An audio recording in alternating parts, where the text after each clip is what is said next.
Students, हम last lecture में discuss कर चुके हैं कि थर्मोकेमिस्ट्री में बेसिकली हम केमिकल रिएक्शंस के दौरान होने वाली एनर्जी चेंजेस को स्टडी करते हैं। तो स्टूडेंट्स, फर्दर थर्मोकेमिस्ट्री के कॉन्सेप्ट्स समझने के लिए हमें ये तीन टर्मिनोलॉजीज का कॉन्सेप्ट होना बहुत ज़्यादा ज़रूरी है कि सिस्टम किसे कहते हैं, सराउंडिंग क्या है और स्टेट फंक्शन किसे कहा जाएगा, वो कौन सी प्रॉपर्टीज़ हैं जो स्टेट फंक्शन कहलाएंगी। ठीक है, तो आज के लेक्चर में हमने इन तीनों टर्मिनोलॉजीज को डिटेल में डिस्कस करेंगे विद एग्जांपल। सबसे पहले देखते हैं सिस्टम क्या है। ठीक है, बड़े आसान चीज़ है सिस्टम। स्टूडेंट्स, आप अपनी यूनिवर्स में, मैं यूनिवर्स की बात करी यानी कि इर्द गिर्द कोई भी जो आपकी ऑब्जेक्ट है उसको आप स्टडी करना चाहें, उसको आप ऑब्जर्व करना चाहें, यानी anything that is under consideration in this universe is called system. ठीक है, यूनिवर्स का कोई भी हिस्सा जिसको आप डिस्कस करना चाहते हैं, जिसके बारे में आप स्टडी करना चाहते हैं, वो क्या कहलाएगा? सिस्टम कहलाएगा। अब हमारा ये जो क्लासरूम है, इसके अंदर अगर मैं आपके साथ डिस्कस करना चाहूँ अबाउट दिस व्हाइट बोर्ड, ठीक है, इस व्हाइट बोर्ड की प्रॉपर्टीज को हम डिस्कस करना चाहें कि ये व्हाइट बोर्ड किस चीज का बना हुआ है, इसके अंदर क्या मटेरियल है, तो ये हमारी डिस्कशन के अंडर आ जाएगा।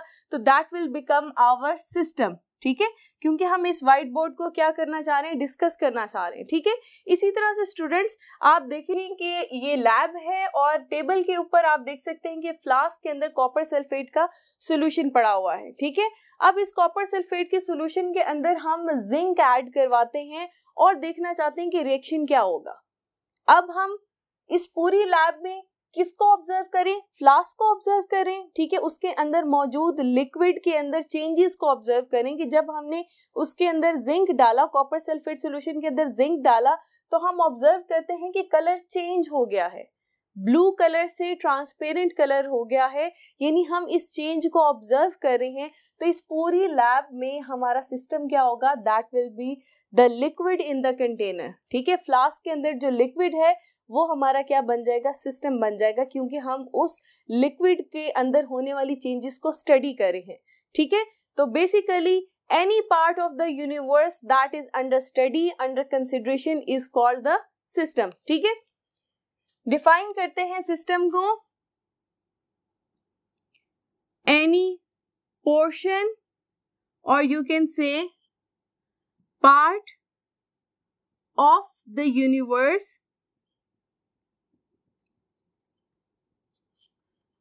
that is under study or you can say under consideration is called system। ठीक है, वो क्या कहलाता है? सिस्टम कहलाता है। ठीक है स्टूडेंट्स, अब सिस्टम की डिफरेंट टाइप्स हैं। किस तरह से? अगर स्टूडेंट्स अभी जो हमने एग्जांपल डिस्कस की है कि हमारी फ्लास्क जो लैब के अंदर पड़ी हुई है, अब आप देखें कि वो फ्लास्क जो है वो ओपन है। ठीक है, उसका कोई लिड नहीं है, हमने उसको क्लोज नहीं किया हुआ, तो हम इससे बेसिकली कह सकते हैं that is a open container. तो ये ओपन सिस्टम है। ठीक है, ये बाहर के एनवायरनमेंट के साथ कांटेक्ट में है, तो हम इसको क्या कह सकते हैं? That is an open system. दूसरी टाइप सिस्टम की क्या होती है? Closed system. क्लोज्ड सिस्टम क्या होगा? फॉर एग्जांपल, ये सिलेंडर के अंदर जो गैस है, हम इस गैस की प्रॉपर्टीज को डिस्कस करना चाहते हैं, लेकिन आप देखेंगे ये सिलेंडर जो है ये क्लोज्ड है। ठीक है, यानी हमारा सिस्टम जो है बाहर के एनवायरनमेंट के साथ कांटेक्ट में नहीं है, डायरेक्ट कांटेक्ट में नहीं है, तो then this system will be called close system. ठीक है, तो ये दो बेसिक सी टाइप्स है। और स्टूडेंट्स, अगर हम अपने सिस्टम को सराउंडिंग से कट ऑफ कर दें, यानी सराउंडिंग से हमारे सिस्टम का या इन्वायरमेंट से उसका कोई ताल्लुक ना रहे, तो फिर हम इसे क्या कहते हैं? आइसोलेटेड सिस्टम कहते हैं। जैसे आप थर्मस ले सकते हैं, थर्मस के अंदर जो मौजूद चाय हो सकती है, गर्म पानी हो सकता है, वो इस इंसुलेशन की वजह से बाहर के इन्वायरमेंट के साथ कांटेक्ट में नहीं रहता, क्लोज्ड भी है। तो इस तरह से जिस सिस्टम का बाहर के इन्वायरमेंट के साथ कांटेक्ट ना हो, उस सिस्टम को हम क्या कहेंगे? आइसोलेटेड सिस्टम कहेंगे। ये जस्ट आपकी इंफॉर्मेशन के लिए। ठीक है, तो फर्दर अगर स्टूडेंट्स हम सिस्टम की डिफरेंट एग्जांपल्स जो हमने डिस्कस की वो क्या हो सकती हैं? That is chemical reaction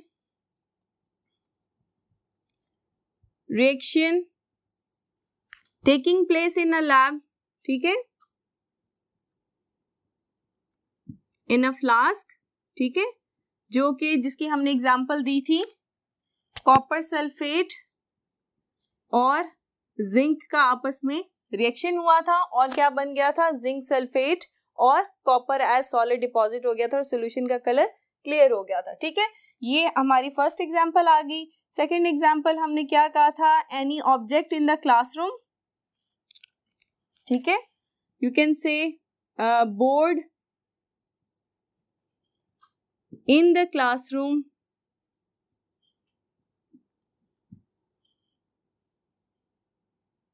that is under study। जब आप उस बोर्ड के बारे में जिक्र कर रहे होंगे तो तब वो आपका क्या बन जाएगा, सिस्टम बन जाएगा, ठीक है। इसी तरह से cup of T on the table, ठीक है, यानी टेबल पे, ये अगर हमारा टेबल है, इसके ऊपर चाय का कप पड़ा हुआ है और हम ये देखना चाह रहे हैं कि ये चाय का कप कब ठंडा हो रहा है। यानी सिंपल सी बात है कि ये चाय का कप जो है इसको हम स्टडी करना चाह रहे हैं, इसके अंदर आने वाली चेंजेस को स्टडी करना चाह रहे हैं, तो तब ये टेबल पे पड़ा हुआ कप हमारा क्या बन जाएगा, सिस्टम बन जाएगा, ठीक है। Very simple.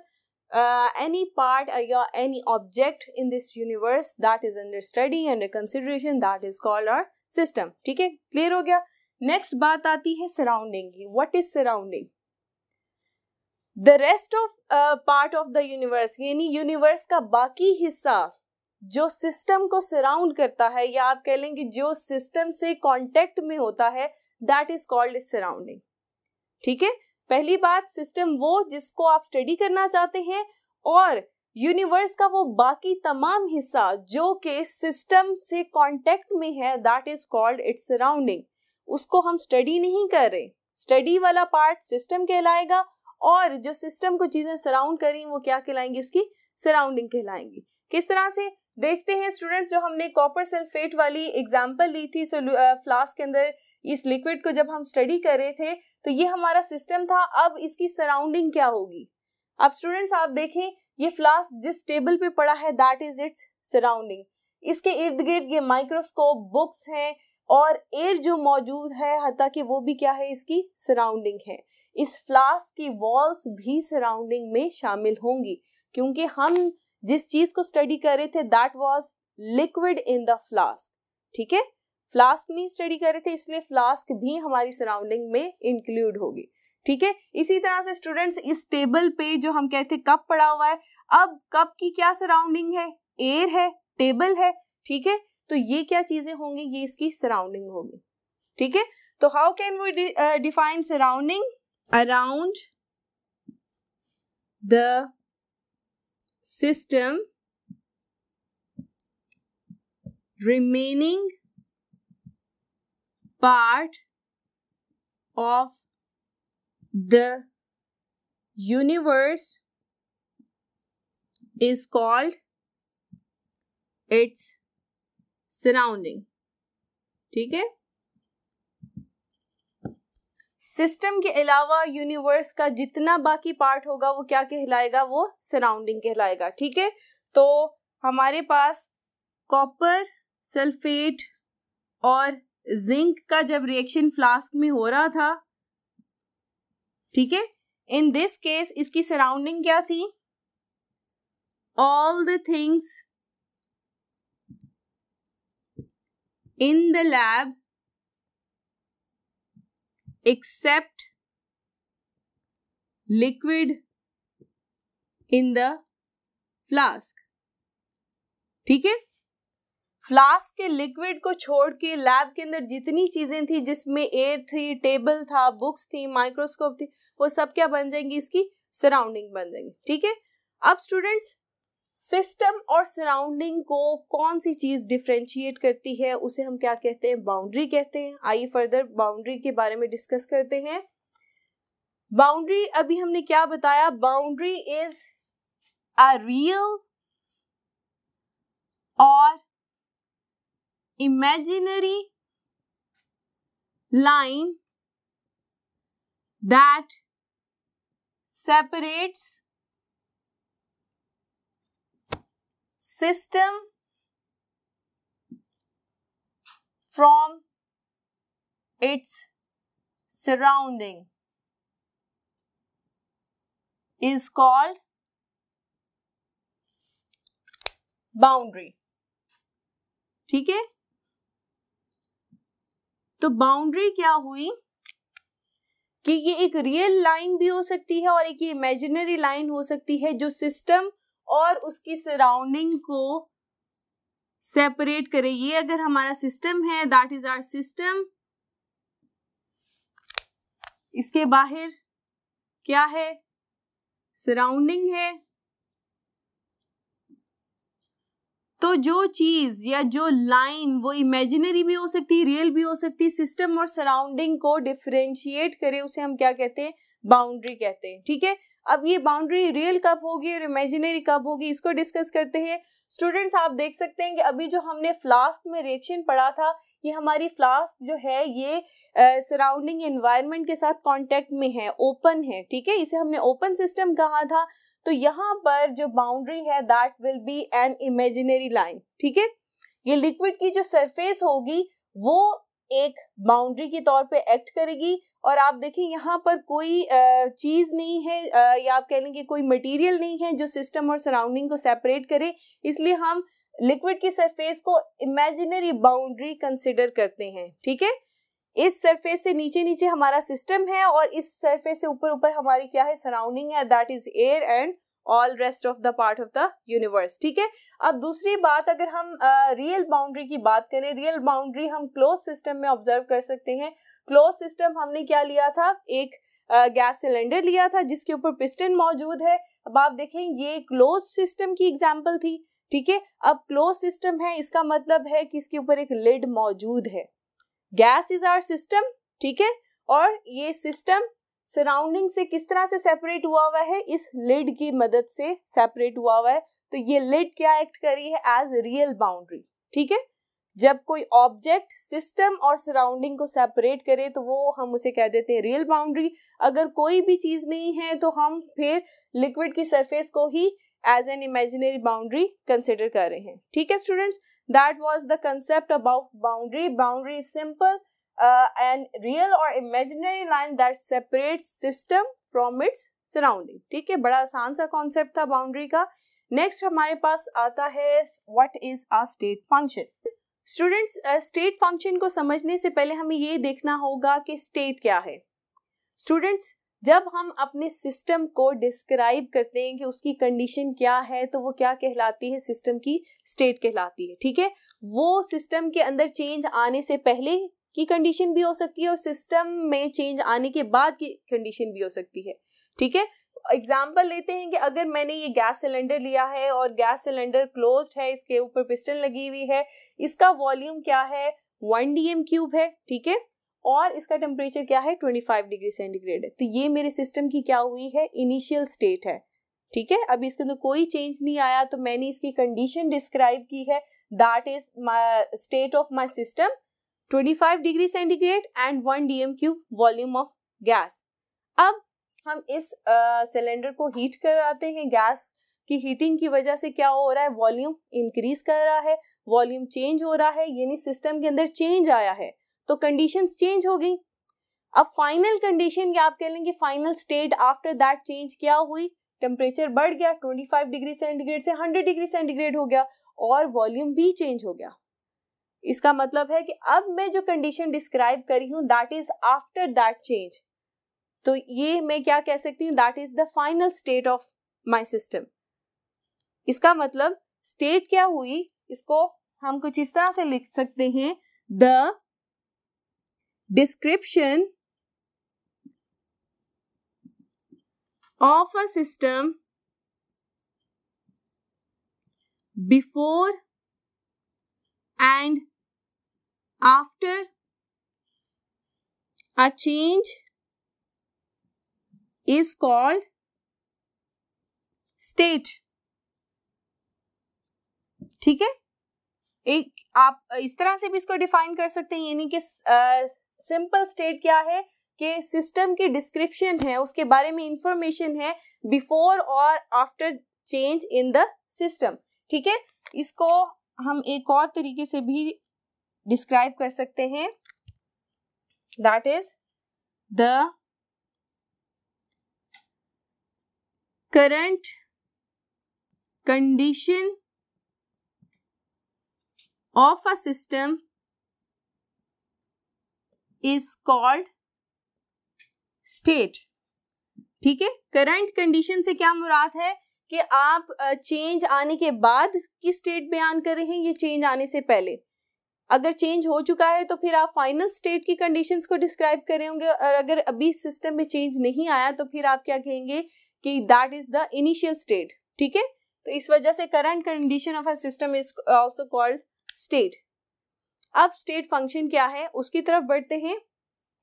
स्टेट फंक्शन को समझने के लिए स्टूडेंट्स हम पहले एक सिस्टम को कंसिडर करते हैं। सिस्टम में क्या ले रही हूं, that is water in a beaker. ठीक है, सिस्टम हमने क्या कहा था, anything in the universe that is under study is called a system. तो इस टाइम हमारा सिस्टम क्या है, that is water in this beaker.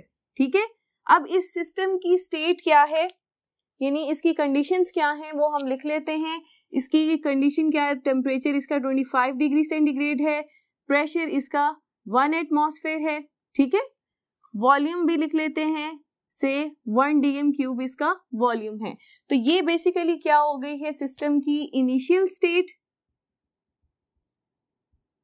State. ठीक है, अब स्टूडेंट्स अगर मैं आपसे कहूं कि मैंने इस सिस्टम पे कुछ प्रोसेस किया जिसकी वजह से इसकी कंडीशंस चेंज होगी या इसकी स्टेट चेंज होगी, और स्टेट चेंज होने पे सिस्टम के अंदर क्या चेंजेस आई वो भी देख लेते हैं। आफ्टर डूइंग सम प्रोसेस हमने देखा कि सिस्टम के अंदर चेंजेस आई और कंडीशंस चेंज होगी। अब टेम्परेचर 25 की बजाय टेम्परेचर कितना हो गया है, 50 डिग्री सेंटीग्रेड हो गया है। ठीक है, बाकी प्रेशर सेम रहा और वॉल्यूम भी सेम रहा। ठीक है, तो इसका मतलब है अब कंडीशंस चेंज हो गई हैं, तो ये सिस्टम की क्या हो गई है, that is the final state. अब कौन सी प्रॉपर्टी है जो बेसिकली इस प्रोसेस के दौरान चेंज हुई है, दैट इज द टेम्परेचर। पहले टेम्परेचर 25 डिग्री सेंटीग्रेड था, अब कितना हो गया, 50 डिग्री सेंटीग्रेड हो गया है।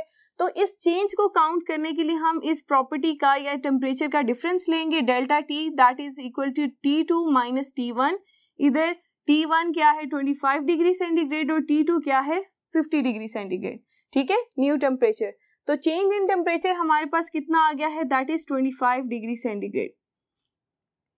अब स्टूडेंट्स समझने वाली बात ये है कि ये चेंज, यानी पहले इनिशियल स्टेट पे टेम्परेचर 25 डिग्री सेंटीग्रेड था, फाइनल स्टेट पे टेम्परेचर 50 डिग्री सेंटीग्रेड था, ये चेंज किस तरह सिस्टम में आया, हमने आखिर क्या प्रोसेस किया जिसकी वजह से सिस्टम के अंदर ये चेंज आया और इसकी जो स्टेट है इनिशियल स्टेट से फाइनल स्टेट तक पहुंची। तो स्टूडेंट्स डिफरेंट तरीकों से हम अपने सिस्टम का टेम्परेचर 50 डिग्री सेंटीग्रेड अचीव कर सकते थे। किस तरह से कि या तो हम अपने सिस्टम को हीट करते बाय फ्लेम।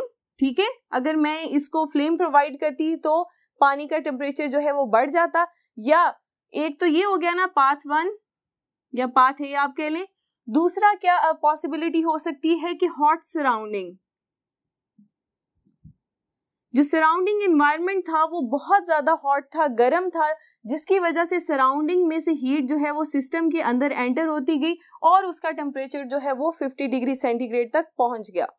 यानी हम किसी भी तरीके से या कोई भी हमने डिफरेंट प्रोसेसेस किए, लेकिन हमारे पास फाइनल स्टेट क्या आई, 50 डिग्री सेंटीग्रेड ही दोनों केसेस में आ रही है।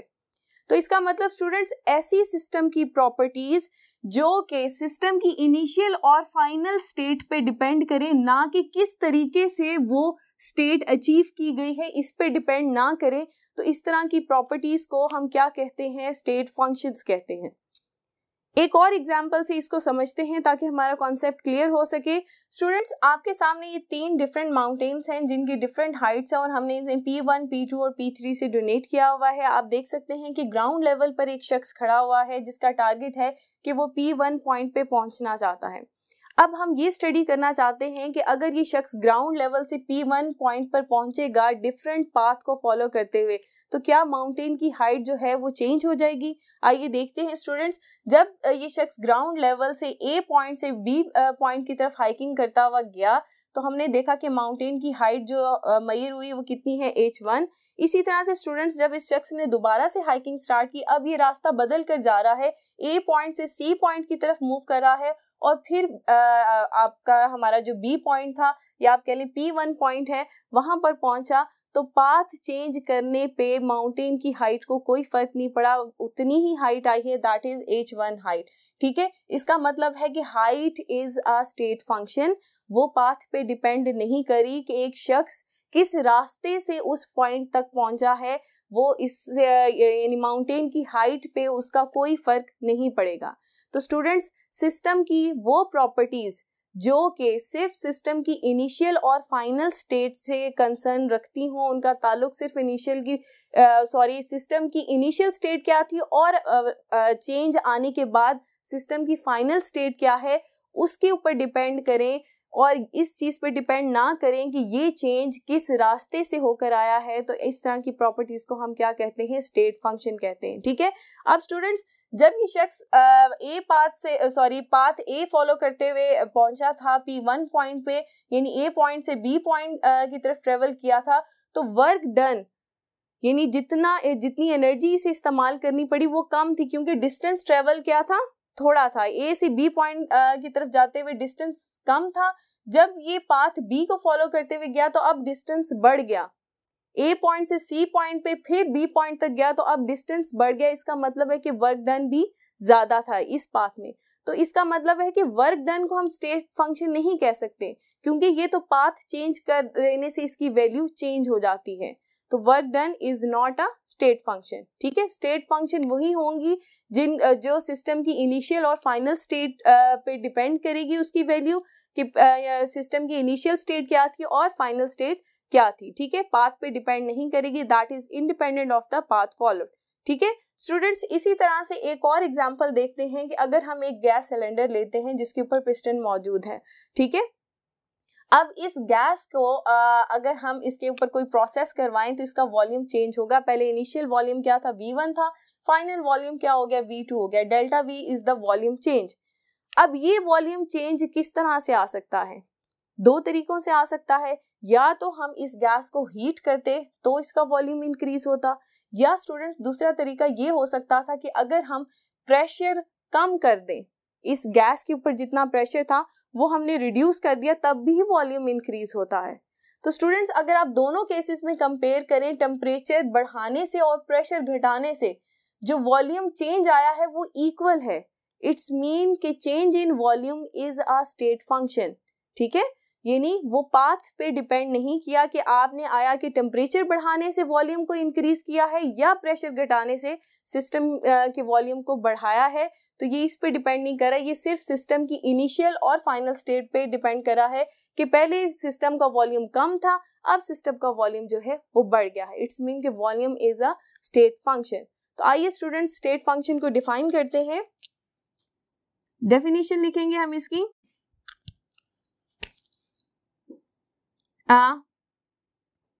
मैक्रोस्कोपिक प्रॉपर्टी, मैक्रोस्कोपिक प्रॉपर्टीज हम उन्हें कहते हैं जिसको हम आसानी से मेजर कर सकते हैं। जैसे वॉल्यूम है, टेम्परेचर है, टेम्परेचर को आप बड़ी आसानी के साथ थर्मामीटर से मेजर कर सकते हैं, वॉल्यूम को हम मेजर कर सकते हैं। ठीक है, प्रेशर को मेजर कर सकते हैं। तो मैक्रोस्कोपिक प्रॉपर्टीज वो होती हैं सिस्टम की जिन्हें आप आसानी के साथ, जो मेजरेबल क्वांटिटीज होंगी। ठीक है, property of a system which have some definite values for initial and a final state।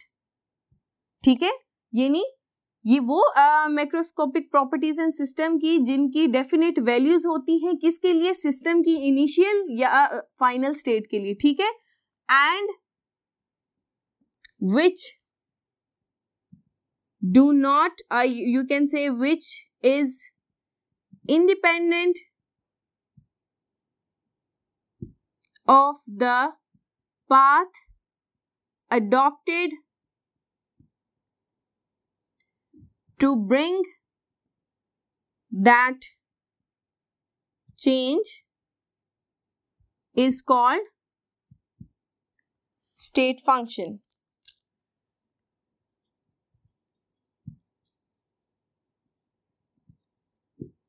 ठीक है, ये हो गया। अब स्टेट फंक्शन की हम एग्जांपल्स देखना चाहेंगे कि कौन कौन सी प्रॉपर्टीज हैं जिन्हें हम स्टेट फंक्शन कहते हैं। एग्जांपल्स में हमारे पास प्रेशर आता है, टेम्परेचर है, वॉल्यूम है, V फॉर वॉल्यूम, ठीक है, एंड हमारे पास इंटरनल एनर्जी आती है, एंथैल्पी आती है, ठीक है। ये प्रॉपर्टीज सिस्टम की that is these are the state functions, ठीक है। They do not depend upon the path followed, ठीक है। सिस्टम के अंदर जब चेंज आए और प्रेशर की वैल्यू चेंज हो, टेम्परेचर की वैल्यू चेंज हो, वॉल्यूम की हो, इंटरनल एनर्जी चेंज हो या एंथैल्पी चेंज हो, तो इनकी जो चेंज इन वैल्यूज आती है इनिशियल और फाइनल स्टेट में, वो पाथ पे डिपेंड नहीं करती, ठीक है, independent of the path adopted for that change, ठीक है। तो delta P delta T that is the change in pressure, change in temperature, change in volume, change in internal energy and change in enthalpy, ठीक है students. अब वो properties जो path पे depend करेंगी उन्हें हम स्टेट फंक्शन नहीं कहते बल्कि क्या कहते हैं, पाथ फंक्शन कहते हैं, ठीक है। अभी स्टूडेंट्स हमने एक एग्जांपल में पढ़ा था वर्क डन, ठीक है। वर्क डन अगर मैं इस तरह से भी उसकी एग्जांपल आपको दे सकती हूँ कि ये अगर आपके सामने घर है, ठीक है, और यहाँ पर एक बच्चा खड़ा है, ठीक है। अब वो क्या चाहता है कि वो अपने घर तक पहुंचे। अगर तो वो ए पॉइंट से बी पॉइंट की तरफ जाएगा, ठीक है, तो शॉर्टेस्ट डिस्टेंस है घर की तरफ, ठीक है, तो वर्क डन की वैल्यू क्या आएगी, W1 आएगी। अगर ये बच्चा जो है अपने घर को जाने के लिए रास्ता बदल कर जाता है, ठीक है, ए पॉइंट से, सॉरी अगर मैं अब इसको चेंज कर देती हूँ पॉइंटर्स को, ये सी पॉइंट से होता हुआ डी पॉइंट तक यानी अपने घर तक पहुंचता है, तो ये जो रास्ता था ये लेंथी रास्ता था, ठीक है, डिस्टेंस बढ़ गया तो वर्क डन की वैल्यू भी चेंज होगी, W2 होगी। यानी वर्क डन की वैल्यू है डिपेंड करी है पाथ पे। पाथ छोटा था या सॉरी आप कह लें कि डिस्टेंस छोटा था तो वर्क डन कम था, डिस्टेंस ज्यादा था तो वर्क डन भी बढ़ गया, ठीक है। तो work done is not a state function, that is a path function. इसके अलावा स्टूडेंट्स हीट, एक तो अभी हमने क्या आपको डिस्क्राइब किया है, that is work done, work is not a state function, ऊपर लिख देती हूं पाथ फंक्शंस, ठीक है।